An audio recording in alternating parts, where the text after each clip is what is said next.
사랑하는 서문교회 성도님들 안녕하세요. 4월 22일 수요일 아침 말씀 시간입니다. 수요일이면 저녁마다 예배가 있던 날이죠. 야고보서 강해를 시작한 지 얼마 되지 않아 중단하게 되어서 참 많이 아쉽습니다. 수요 예배 때는 설교 후에 몇 가지 기도 제목을 가지고 우리가 통성으로 함께 기도했었는데요. 우리 성도님들과 함께 뜨겁게 기도하던 그 시간도 많이 그립습니다. 이 코로나 사태가 빨리 지나가고 예전처럼 다시 모여 수요일 저녁에도 하나님 말씀을 듣고 또 함께 기도하는 그런 시간을 가질 수 있게 되기를 소망해 봅니다. 오늘 수요일 아침에 함께 묵상하실 하나님 말씀은 에스겔서 38장의 말씀입니다. 36장과 37장에서 이스라엘이 장차 회복될 것에 대해 말씀하신 하나님께서는 이제 38장과 39장에서는 곡이라는 왕이 대규모의 연합군을 이끌고 이스라엘을 공격할 것에 관한 그런 예언의 말씀을 에스겔에게 하고 계십니다. 2절 말씀 보니까요. 곡은 마곡 땅에 있는 로스와 메섹과 두발 왕이라 그렇게 불리고 있습니다. 역사적으로 이 사람이 누구인지 성경학자들이 몇몇 사람들을 언급하기는 합니다만 오늘날 우리가 정확히 알기는 어려운 것 같습니다. 요한계시록 20장 8절에도 곡과 마곡이라는 이름이 등장하는데요. 거기서는 그들을 땅의 사방 백성이라는 말과 동의어로 사용하는 것을 볼 때 곡과 마곡은 어느 특정한 사람이나 나라라기보다는 마지막 때에 하나님의 백성을 총공격하는 이 세상의 악한 세력을 상징적으로 나타내는, 상징적으로 가리키는 말로 보는 것이 더 좋은 것 같습니다. 어쨌든 오늘 본문인 에스겔 38장에서 우리가 먼저 좀 눈여겨봐야 할 것이 하나 있는데요. 그것은 이 전쟁의 주도권을 하나님께서 쥐고 계신다는 사실입니다. 3절 뒷부분부터 보시면요. 하나님께서 곡에게 이렇게 말씀하시죠. 내가 너를 대적하여 너를 돌이켜 갈고리로 내 아가리를 꿰고, 그리고 중간 쭉 생략하고요. 6절 끝부분을 보시면 너와 함께 끌어내리라고 그렇게 말씀하십니다. 곡이 자기 자신의 힘과 능력으로 또 자기의 여러 가지 생각과 악한 꾀를 따라 엄청난 연합군을 이끌고 이스라엘을 공격하지만 사실은 하나님께서 그 곡의 아가리를 꿰고 그 모든 군사들을 끌어내신다는 것입니다. 16절에서도 고가 끝날에 내가 너를 이끌어다가 내 땅을 치게 하리니 이렇게 말씀하시고요. 또 17절에서도 내가 너를 이끌어다가 그들을 치게 하리라고 말씀하십니다. 하나님께서 왜 곡과 그의 연합군으로 하여금 하나님의 백성 이스라엘을 공격하도록 하신 것일까요? 이스라엘이 또 하나님께 범죄해서 뭔가 잘못해서 하나님 앞에 지금 징계를 받는 것입니까? 일찍이 북이스라엘이 아수르에게 또 남유다가 바벨론에게 공격을 받고 멸망할 때는 실제로 그런 것이었죠. 그들의 범죄를 하나님께서 벌하시고 징계하시는 것이었습니다. 그런데 지금 에스겔 38장에서는 그런 상황이 아닌 것이에요. 이스라엘의 어떤 죄를 범했기 때문에, 잘못을 했기 때문에 하나님께 징계를 당하는 그런 상황이 아닙니다. 8절을 보니까 이스라엘은 오랫동안 황폐하였던 땅이었지만 지금은 칼을 벗어나서 여러 나라에서 모여 들어오며 이방에서 나와 다 평안히 거주하는 중이라고 말씀합니다.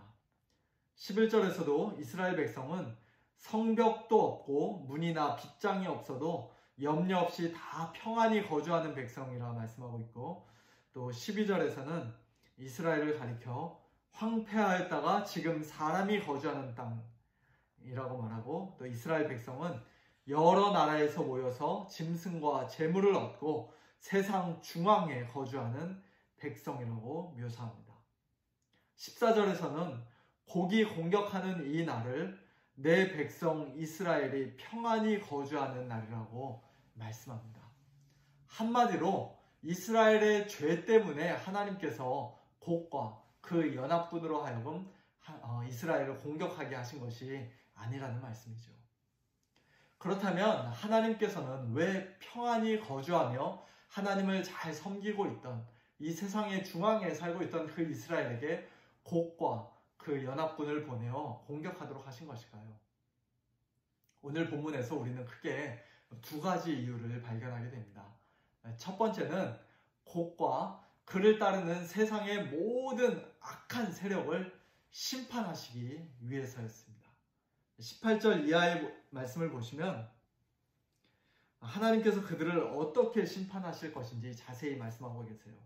그 날에 곡이 이스라엘 땅을 치러 오면 내 노여움이 내 얼굴에 나타나리라. 주 여호와의 말씀이니라. 내가 질투와 맹렬한 노여움으로 말하였거니와 그 날에 큰 지진이 이스라엘 땅에 일어나서 바다의 고기들과 공중의 새들과 들의 짐승들과 땅에 기는 모든 벌레와 지면에 있는 모든 사람이 내 앞에서 떨 것이며 모든 산이 무너지며 절벽이 떨어지며 모든 성벽이 땅에 무너지리라. 이스라엘 땅에 큰 지진이 일어나지만 그러나 이 큰 지진은 이스라엘 사람들을 심판하기 위한 지진이 아니라 곡과 그의 연합군을 심판하기 위한 지진입니다. 21절과 22절 말씀도 보시면요. 주 여호와의 말씀이니라. 내가 내 모든 산 중에서 그를 칠 칼을 부르리니, 여기서 그는 곡을 가리키는 말이죠. 각 사람이 칼로 그 형제를 칠 것이며 내가 또 전염병과 피로 그를 심판하며 곡을 심판하며 쏟아지는 폭우와 큰 우박덩이와 불과 유황으로 그와 그 모든 무리와 그와 함께 있는 많은 백성에게 비를 내리듯 하리라고 말씀합니다. 사랑하는 우리 성도님들, 우리 하나님은 사랑과 은혜가 풍성하신 하나님이시지만 그러나 그 사랑과 은혜를 우습게 여기며 하나님을 대적하는 자들에게는 언젠가 그 사랑과 은혜를 멈추고 그들을 반드시 심판하신 날이 오게 될 것입니다. 우리 하나님은 오래 참으시는 하나님이시지만 그러나 이 땅에서 하나님의 백성을 공격하고 박해하며 못살게 구는 이 세상 사람들, 악인들을 하나님께서는 결코 그냥 내버려 두지 않으시고 마지막 날 공의와 질투로 맹렬한 노여움과 무서운 진노로 반드시 심판하실 것입니다. 그 무섭고 두려운 날이 찾아오기 전에 보라, 지금은 은혜 받을 만한 때요, 보라, 지금은 구원의 날이로다. 하나님께서 그렇게 말씀하시는 동안에 우리 모두는 하나님께로 돌이켜야만 합니다. 하나님 반대편에 곡의 군대에 서 있을 것이 아니라 하나님의 백성 이스라엘 중에 속해 있어야만 합니다. 혹시 오늘 우리 성도님들 사랑하는 식구 중에, 친구 중에, 또 이웃들 중에 아직 하나님을 믿지 않고 예수님을 믿지 않는 분이 혹 계시다면 그 안타까운 영혼을 위해 하나님의 은혜를 구하며 다시 한번 기도하시기를 바랍니다. 또 가능하면 입을 열어 그들에게 담대히 복음 전하시기를 바랍니다. 하나님께서 심판하신다는 말씀은 농담이 아니에요. 우리가 롯의 사위들처럼 그 말씀을 농담으로 여기면 안 됩니다. 이 악한 세상을 향한 무섭고 맹렬한 하나님의 심판이 아직 남아있다는 사실을 우리는 기억해야만 할 것입니다. 하나님께서 곡과 그 연합군으로 하여금 이스라엘을 공격하게 하신 또 다른 이유는 궁극적으로 하나님께서 영광을 받으시기 위해서입니다. 16절에서 하나님께서 이렇게 말씀하시죠. 고가 끝날에 내가 너를 이끌어다가 내 땅을 치게 하리니 이는 내가 너로 말미암아 이방 사람의 눈 앞에서 내 거룩함을 나타내어 그들이 다 나를 알게 하려 함이라. 마지막 23절에서도 이같이 내가 여러 나라의 눈에 내 위대함과 내 거룩함을 나타내어 나를 알게 하리니 내가 여호와인 줄을 그들이 알리라고 말씀합니다. 즉 악한 곡과 그 연합군을 심판하시는 것이 하나님의 최종 목적이 아니라는 것이에요. 심지어는 이스라엘을 구원하시는 것, 오늘 저와 여러분을 구원하시는 것도 하나님의 최종 목적은 아닙니다. 최종적이고 궁극적인 목적은 언제나 하나님의 영광입니다. 하나님께서 가장 위대하신 하나님이시요 가장 거룩하신 하나님이시라는 사실을 온 천하에 선포하시고 또 하나님의 이름이 가장 높임을 받게 되는 것, 그것이 하나님께서 이 땅에서 행하시는 모든 일들의 궁극적이고 최종적인 목적입니다. 이번 코로나 사태를 겪으면서 우리는 무엇보다도 하나님께서 이 일을 통해 어떻게 영광을 받으시는가를 주목해서 보아야 합니다. 하나님께서 영광을 받으시는 방법은 여러 가지가 있겠지요. 우리가 우리의 한계와 연약함을 철저히 깨닫고 오직 하나님밖에는 없습니다. 하나님 도와주십시오. 이렇게 진심으로 고백하며 하나님을 더욱 신뢰하게 될 때 하나님께서는 큰 영광을 받으십니다. 우리가 매일같이 누려왔던 평범하고 소소한 우리 일상에서의 모든 삶들이 또는 교회에 함께 모여 다 같이 예배드리고 기도하고 찬양하고 또 말씀 듣고 교제를 나누던 그런 모든 일들이 참 당연한 일들이 아니었음을 깨닫고 우리가 그동안 너무 당연하게 아무런 감사 없이 그렇게 해왔음을 하나님 앞에 고백하면서 하나님 용서해 주십시오. 그렇게 겸손히 회개할 때 하나님께서는 큰 영광을 받으십니다.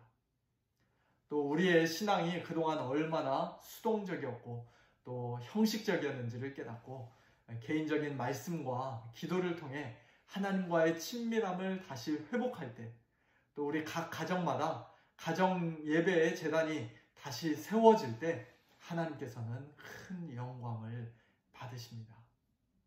또 힘들고 어려운 이런 상황 속에서도 불평불만하거나 근심하지 않고 두려워하지 않고 오히려 믿음의 눈으로 다시금 예수님 바라보며 매일 매순간 감사하고 기뻐할 때 하나님께서는 우리 모두의 삶을 통해서 이러한 어려운 시간들을 통해서도 하나님께서는 큰 영광을 받으십니다. 이번 코로나 사태를 통해서 그리고 오늘 우리의 생명과 호흡을 통해서 오직 하나님만 홀로 영광 받으시기를 간절히 소원합니다. 우리 함께 기도하겠습니다. 하나님 아버지, 은혜를 감사합니다. 하나님께서 이 땅에서 행하시는 일들을 저희의 작은 머리로는 다 이해할 수 없고 도저히 다 헤아릴 수도 없지만 그러나 우리 하나님께서 언제 어떠한 경우에라도 가장 선하시며 가장 의로우시며 하나님께서 가장 위대하시고 거룩하신 분이신 것을 저희들이 다시 한번 믿음으로 고백하며 하나님께 감사와 찬양과 영광을 올려드립니다. 하나님 아버지, 오늘 하루 저희들의 삶이 특별히 코로나로 인해서 어렵고 힘든 가운데 있는 저희들의 삶이 하나님께 기쁨되고 또 하나님께 영광 올려드리는 그러한 복된 삶 되기를 간절히 소원합니다. 오늘 저희들의 모든 삶을 통하여 하나님 아버지, 저희들이 하나님을 더욱더 깊이 알게 하시고 하나님과 더욱더 친밀한 교제를 나누게 하시고 저희들의 믿음이 더욱더 크게 성장하게 하시고 저희들의 소망과 사랑이 더욱더 풍성해질 수 있도록 하나님 아버지 은혜를 베풀어 주시옵소서. 오늘도 연약한 우리 사랑하는 성도님들 한 분 한 분 하나님께서 능력의 손으로 붙들어 주시고 함께하여 주시며 특별히 또 저희들의 주변에 아직도 하나님을 알지 못하고 예수님을 믿지 않는 자들이 있다면 하나님 아버지 저들의 마음을 움직여 주시고 마음 문을 활짝 열어주셔서 저들도 하나님을 믿고 하나님의 백성이 되어지는 그러한 놀라운 은혜를 하나님은 허락하여 주시옵소서. 오늘 하루의 모든 삶 주님 앞에 맡겨드리며 살아계신 우리 주 예수 그리스도의 이름으로 간절히 기도하옵나이다. 아멘. 사랑하는 우리 성도님들, 오늘 하루 우리 하나님께 영광 올려드리는 복된 삶 사시고요. 내일 모레 금요일 아침에 다시 건강한 모습으로 찾아뵙도록 하겠습니다. 안녕히 계세요.